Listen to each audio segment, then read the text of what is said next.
నమస్తే, నేను Kittu. Welcome to BRK Legal. తన కన్న తల్లే కూతురికి కూల్ డ్రింక్లో ఎలకల మంది ఇచ్చి చంపేసింది. అసలు ఎందుకు ఇలా చేసింది? దీని వెనకాల ఉన్న స్టోరీ ఏంటి? ఇలా చేస్తే ఒకవేళ కన్న తల్లిని కూతుర్నే చంపితే కోర్టు ఎలా చూస్తుంది దీన్ని? ఈ అంశం గురించి మనతో మాట్లాడేందుకు అడ్వకేట్ సుభాష్ని గారు ఉన్నారు. ఒకసారి మేడంతో మాట్లాడదాం. నమస్తే మేడం. నమస్తే అండి. అసలు చెప్పుకోవడానికి కూడా చాలా బాధగా ఉంది. ఎందుకంటే కన్న తల్లే కూల్ డ్రింక్లో విషం ఇచ్చి పాపని చంపడం అనేది కోర్టు దీన్ని ఎలా చూస్తుంది మేడం? కోర్టు చూడడం ఏంటండి, ఎప్పుడైనా క్రిమినల్ కేసెస్ అయితే డెఫినెట్గా దెర్ ఈజ్ ఎ పనిష్మెంట్. ఇప్పుడు అది చిన్నదా పెద్దదా అన్నది ఏం లేదండి. మనిషి ప్రాణం పోయిన తర్వాత ఇంకేముంటుంది దాంట్లో? మనం ఆలోచించినా కానీ నువ్వు ఒక సభ్య సమాజంలో బతుకుతున్నావు, ఒక తల్లిగా బతుకుతున్నావు, నీకు న్యూరో ప్రాబ్లం అయితే చుట్టుపక్కల ఉన్న వాళ్ళు ఐ థింక్ చాలా మటుకు మనం ఇప్పుడు అంటే భార్యస్థానంలో ఉన్నవాళ్ళు ఆల్మోస్ట్ మేము బతకట్లేదు, లేకుంటే పిల్లలు బతికే పొజిషన్లో లేరు కాబట్టి చంపేస్తే బాగుంటుందని ఎందుకు అనుకుంటున్నారో నాకు ఇప్పటివరకు అర్థమైంది. వాళ్ళకి హక్కు కూడా లేదండి. పిల్లల్ని చంపే నువ్వు పుట్టుక మాత్రమే నీది. పుట్టిన తర్వాత భూమి పడ్డ తర్వాత ఒక చట్టబద్ధతతోని వాళ్ళకు ఒక రక్షణగా ఒక చట్టం ఉన్నది, ప్రొటెక్షన్ ఆఫ్ ద చైల్డ్ అనేది ఉన్నది. అది అంతా వదిలిపెట్టేసి నేను బతుకుతలేను కాబట్టి పిల్లని ఎవరో చూస్తారంటే నీరు పోసినాడు నారు పోయాడా? పిల్లలు ఎలా అయినా బ్రతుకుతారు. సమాజంలో కొన్ని లక్షల కోటి జనాలలో అందరూ బ్రతుకుతున్నారు. అంత ప్రాణం ఉన్న ఏ జీవి కూడా ఈ భూమిపైన బ్రతుకుతుంది. అలాంటిది నీ స్థితిగతులు బాగలేవని నువ్వు సుఖ సంతోషాలతో ఉండాలని బిడ్డ ఉండలేదు రేపు పొద్దున అని నువ్వు ఎట్లా చంపుతావు? నీకేం తెలుసు? నీ తల్లిదండ్రులు చూసుకుంటారు కావచ్చు, నీ భర్త చూసుకుంటాడో, లేకుంటే నీ పక్కింటోళ్ళు ఎవరైనా కానీ people are there to adoption కోసం వందల వేల మంది లైన్లలో కూర్చున్నారు ఒక పిల్లల్ని అడాప్ట్ చేసుకుంటామని. అలాంటి తరుణంలో ఇప్పుడు అత్యాధునికమైన ప్రపంచంలో బతుకుతున్నామండి మనము. మామూలు ప్రపంచం కాదు. అప్పుడు అంటే ఆ కాలంలో బ్రతకట్లేదు మనము. 1947 లాగా బతకట్లేదు. We are in 2025 year. ఈ ఇయర్లో ఉన్న స్థితిగతులని ఇప్పుడు కృష్ణపావని అనుకుంటా అమ్మాయి, జస్విక పాప, చిన్న పాపని అంత ఎలకల మందు, ఇప్పుడు అన్ని జెప్టోలు, ఈ బ్లింక్ ఇవన్నీ కూడా ఇంటికి ఏది పడితే అది పట్టుకొచ్చేస్తున్నారు. ఈవెన్ గంజాయి కూడా, అదేంటి సిగరెట్లు, అవి కూడా ఆర్డర్ ఇవ్వగానే అవి కూడా వచ్చేస్తున్నాయి ఇండ్లకి. వాళ్ళకి ఏం పవర్ ఉన్నది? ఇప్పుడు నువ్వు ఇంటికి ఏది తీసుకుపోతున్నావు మరి ఏంటి? ఇప్పుడు పెట్రోల్ తీసుకుపోతే బాటిళ్ళల్లో ఇవ్వద్దు, వాళ్ళకి శిక్ష పడుతుందని గవర్నమెంట్ ఒక అనౌన్స్మెంట్ చేసింది. మరి ఇట్లా ఎలకల మందులు తీసుకొచ్చి తాగచ్చా? పోసి పిల్లలకు పెట్టచ్చా? మరి అది కూడా చాలా అది కూడా ఇట్ ఈజ్ అంటే ఇక్కడ చెప్పబడి కూడా తప్పు ఉందంటారా? మరి చూస్తే అట్లనే అనిపిస్తుంది. నువ్వు పెట్రోల్ని ఎప్పుడైతే బాటిల్లో వద్దన్నప్పుడు ఎలకల మందు దేనికి కావాలి, దేనికి అవసరం అన్నది కూడా మెన్షనింగ్ చేసుకొని తీసుకోవాలి. మరి ఇప్పుడు మన కంప్లైంట్ ఇచ్చే దాంట్లో మనకు వస్తాయి, ఎన్నో ఇష్యూస్ వస్తుంటాయి.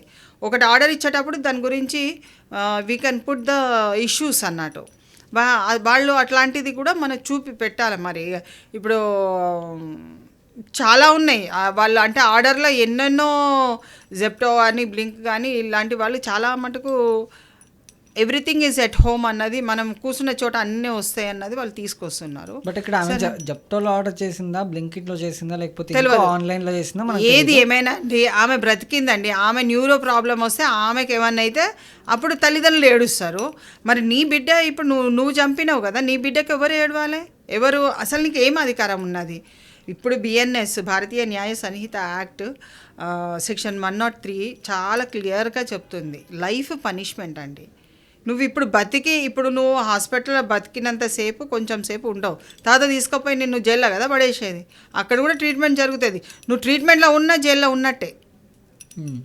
You don't have an opportunity. మీరు ఎందుకు అసలు అంటే ప్రజలు కూడా ఇక్కడ కొంతమంది ఎవరైతే సిక్గా ఉన్నారో, లేకుంటే చేయలేని పరిస్థితిలో ఉన్నారో, వాళ్ళ జీవితం ఆగమైపోతుంది. You better hand over the children to the గవర్నమెంట్లో ఉమెన్ అండ్ చైల్డ్ వెల్ఫేర్ డిపార్ట్మెంట్కి లెటర్ రాసి మేము మెయింటైన్ చేయలేకపోతున్నాము అని చెప్పండి. ఇట్లా విషయాలు ఇచ్చుకుంటే చంపితే అసలు ఎట్లా బతుకుతారండి పిల్లలు? ఎలా బతకాలి అసలు? అంటే సమాజంలో పిల్లలు బతకద్దా? అంటే మీరు ఏం ఆన్సర్ ఇస్తున్నారు? అంటే నీ బలహీనతను ఆసరగా చేసుకొని పిల్లల్ని చంపేయమ్మా అని మీరు అంటే ఇప్పుడు వచ్చే న్యూ జనరేషన్కి you are giving the answer ఇస్తున్నారా? అలాంటి తత్వాలని డెవలప్మెంట్ చేయమని చట్టం ఏం చెప్పలేదండి. ఈమెకు బాగా లేకుంటే నువ్వు బాగా లేవు, నువ్వు ట్రీట్మెంట్ తీసుకో. నేను బాగాలేకుంటే నా పిల్లలకు చెప్తాను, అమ్మ నేను బాగాలేను, మీరు కొంచెం సహకారం అందించండి, ఇంట్లో పని తొందరగా చేసుకుందాము, నలుగురం కలిసి చేసుకుందాము అనుకుంటాము. అలా అండర్స్టాండింగ్లో పోవాలి. కానీ నీ భర్తను పిలువు, నీ తల్లిదండ్రులను పిలువు, మీ అక్క చెల్లెలను పిలుచుకో, మీ చుట్టాలను పిలుచుకో. పోతారు కదా ఒకటే చీరలు కట్టుకొని ఎగేసుకొని పోయి అన్ని ఫంక్షన్లలో అటెండ్ అవుతారు కదా, మరి అప్పుడు వాళ్ళందరూ పనికిరారా? ఇప్పుడు వస్తారు కదా, అక్క ఇట్లా జరిగిందే నాకు, మరి నా బిడ్డని ఏం చేయాలనే, మరి నాకు మంచిగా లేకుంటే నేను రేపు బతకకుంటే నా బిడ్డని ఎవరు చూసుకుంటారంటే వాళ్ళే చెప్తారు. ఇప్పుడు మా దగ్గర ఒక ఆమె ఇండ్లలో పనిచేస్తుందండి. వాళ్ళ అన్న ముగ్గురు పిల్లలు ఉన్నారు, చూసుకోలేని పరిస్థితిలో ఉన్నారు. ఆమె ఇప్పుడు 5-6 సంవత్సరాలు కాదు, చిన్న పాపని తెచ్చి ఆమె పని చేసి ఇంకా 2 ఇండ్లు ఎక్కువ చేసి ఆమె స్కూల్ ఫీజు కట్టకుండా, మేము కూడా మా సొంటలం అయ్యో ఆమె చేస్తుంది కదా నువ్వు ఈ పని చేసుకో అమ్మ అని చెప్పి మా సొంటలం కూడా మేము వీఆర్ హెల్పింగ్. అంటే ఆమె అన్న నీకేం పర్వాలేదు కదా, నా దగ్గర పెరుగుతుంది నీ బిడ్డ, ఏమనుకోక అన్న, నేను దాన్ని అట్లా అనాథగా వదిలిపెట్టదలుచుకోలేదు అని చెప్పి ఆ పాపని ఇంటర్మీడియట్ వరకు ఇప్పుడు పెంచింది అమ్మాయి. There are people who can look after అండి. మీ బలహీనతని రుద్ది పిల్లల్ని చంపొద్దండి. అట్లా క్రిమినల్ కేసు వేసి ఇప్పుడు నువ్వు జీవితాంతం ఖైదీగా ఉండి జైల్లో నువ్వు మాత్రం తినుకుంటూ ఉంటావు. కానీ ఆ చిన్నపిల్ల ఏం చేసింది చంపడానికి?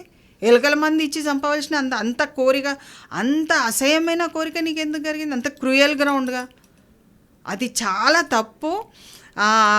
ఈమె కూడా ఆమె డెఫినెట్గా ఆమె ఇంట్లో అయితే ఉండదు, వాళ్ళ భర్త ఇంకొక పెళ్లి చేసుకుంటాడు, ఈమె పోయి జైల్లో కూర్చుంటుంది. ఇంతకంటే ఆన్సర్ ఏముంటుందండి? ఇంతకంటే ఘోరమైన సంఘటన కూడా మనం చూసాం. అవును, ఏంటంటే రీసెంట్గానే అది కూడా తన తల్లే 2 పిల్లల్ని అది కూడా నరికి చంపింది. అంటే వద్దు మమ్మీ అంటున్నా కూడా వెంటపడి మరి పిల్లలకు ఏదో బాగాలేదు అని చెప్పేసి కూడా కంటి సమస్య ముగ్గురు చావండి అని ఏదో చిన్న మాట అన్నాడు భర్త అని చెప్పేసి ఆ 2 చంపేసి, అంటే నరికి చంపి ఆమె కూడా బిల్డింగ్ మీద నుంచి దూకింది. అంటే ఇట్లాంటి సిచ్యువేషన్స్ అన్ని చూస్తుంటే, సిచ్యువేషన్స్ అంటే సార్ భర్త దగ్గర నుంచి వచ్చే జవాబుని బట్టి ఇప్పుడు భార్యలు చాలా, ఇప్పుడున్న స్థితిగతులలో భార్యలు చాలా అంటే ఒక లాస్ట్ స్టేజెస్లలో బతుకుతున్నారు చాలామంది. ఎందుకంటే పెళ్ళైన కాడ నుంచి వీళ్ళు చేసే టార్చరింగ్ ఏదైతే ఉన్నదో అది ఒక లాస్ట్ స్టేజ్కి వచ్చేస్తుంది. సస్తే చావు. నేను గ్రౌండ్ రియాలిటీతో మాట్లాడుతున్నాను. ముందటనే ఒక ఆమె వంట చేస్తుంది, భర్త ఈ రూమ్లో ఉన్నాడు, ఈ ముందటనే 3 ఫీట్ల వ్యవధి కూడా ఉండదు.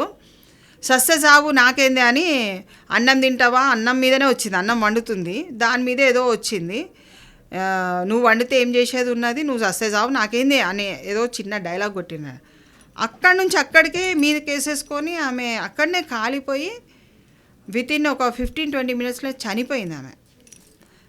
ఆయనే ఇంకా భర్త అసలు అంటే ఇంత చిన్న వర్డ్ అంటే కూడా చచ్చిపోతారా ఆడవాళ్ళు అని అంటే, ఆడవాళ్ళు చచ్చిపోడు కాదండి, ఆడవాళ్ళు కాదు అక్కడ చచ్చిపోయేది.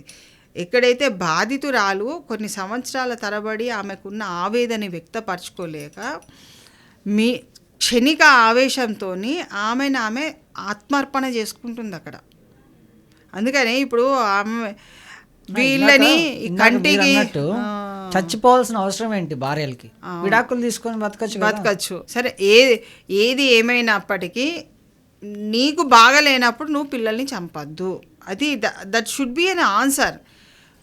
ధైర్యంగా బోల్డ్గా బతకాలి అన్న ఆలోచనతోని మహిళలు వెళ్ళాలి తప్ప క్షణిక ఆవేశంతో భర్త అన్నాడు కదా అనంటే భర్త కోసమేనని ప్రాణాలు అర్పించడానికి 2 పిల్లల్ని ఒక భవిష్యత్తు నిర్మాణం తీర్చిదిద్ది ఆ బోల్డ్నెస్ చూపించవలసిన బాధ్యత ఉంది కదా.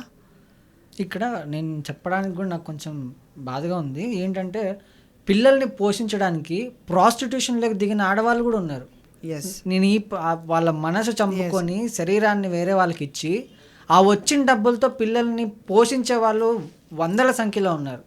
వాళ్ళందరినీ చూస్తుంటే అసలు ఇప్పుడు సిల్లీ రీజన్స్, ఏదో చావండి అంటే నరికి చంపేయడం, ఏదో బాగలేదని చెప్పేసి కూల్ డ్రింక్ వెళ్ళడం, ఇవన్నీ చూస్తుంటే చాలా బాధగా ఉంది. నేను అందుకే అన్నాను కదండి, women is under vulnerable character కింద, ఆమె బలహీనత, ఆమె బాధితురాల కింద గమనించిన ప్రభుత్వము చట్టాలు మహిళల పైన చేయడం జరిగింది. మహిళల కోసం కాదు, సమాజం కోసం చేయడం జరిగింది, పౌరుల కోసం చేయడం. మంచి చేయండి మహిళలను, మహిళల యొక్క బలహీనతను ఆసరా చేసుకొని ఆమెని తదేకంగా పొడుచుకుంటూ తినకుండా ఆమెను ఒక మనిషిగా, ఆమె ఒక సమాజంలో బ్రతుకుతున్న తీరును గమనించి ఆమెకు ఒక సహాయకుడిగా ఉండండి. అంతేగాని ఆమె వీక్నెస్ని అడ్వాంటేజ్ తీసుకొని సెక్షువల్ ఎక్స్ప్లాయిటేషన్ కానీ ఏది కూడా చేయకుండా ఉండడమే అది గొప్పతనం. అది ఎందుకంటే మనం ఈ సమాజంలో 2025 అంటే ఇట్ ఈస్ ఎ వెరీ, అంటే ఒక 25 సంవత్సరాలు 100 సంవత్సరాలు ఆ కాలం నుంచి మనము చూస్తున్న పరిణామాలన్నీ కూడా చట్టానికి వ్యతిరేకంగా ఉన్నాయి, చాలా మటుకు జరిగినట్టుగా కనబడుతున్నాయి. దాన్ని అంటే మహిళలకే ప్రాధాన్యత ఇచ్చి మహిళల కోసమే చట్టాలు చేసి మహిళలనే ఉన్నత స్థాయికి తీసుకొచ్చిన విధంగా చూపిస్తున్నారు. కానీ అదంతా ఏం లేదు. అదంతా అంటే ఎవరికైతే తెలివి ఉన్నదో వాళ్ళు చట్టాన్ని వాళ్ళ పట్ల వాడుకోవడం అన్నది కొంతవరకు జరిగింది. అది కూడా గమనించిన ప్రభుత్వము ఏది కూడా శిక్షలు ఎక్కడ కూడా వదిలిపెట్టలేదండి. ఇక్కడ మనకు కావాల్సింది ఏంది, ఈ అమ్మాయి, ఈ భార్య స్థానంలో ఉన్న అమ్మాయి ఒక తల్లిగా ఉండి, ఒక భార్యగా ఉండి పిల్లల్ని మెయింటైన్ చేసుకునే కెపాసిటీ లేక ఆమె ఆత్మార్పణ చేసుకోవడానికి ఒక ప్రయత్నం అన్నది జరిగింది. అది నిండుగా ఒక failure of a mother, failure కింద చూడాలి మనము. అదే ఆన్సర్ అందరికీ వర్తించదండి. మీరు పిల్లల్ని తీర్చిదిద్దండి, మీ వల్ల కాకుండా గవర్నమెంట్కి అప్పచెప్పండి, వాళ్ళు అడాప్షన్ చేసుకుంటారు, పిల్లల్ని మంచిగా పెంచుతారు, చూసి బతకండి. అప్పుడు మీకు అంతా ఇది అనిపిస్తాయి.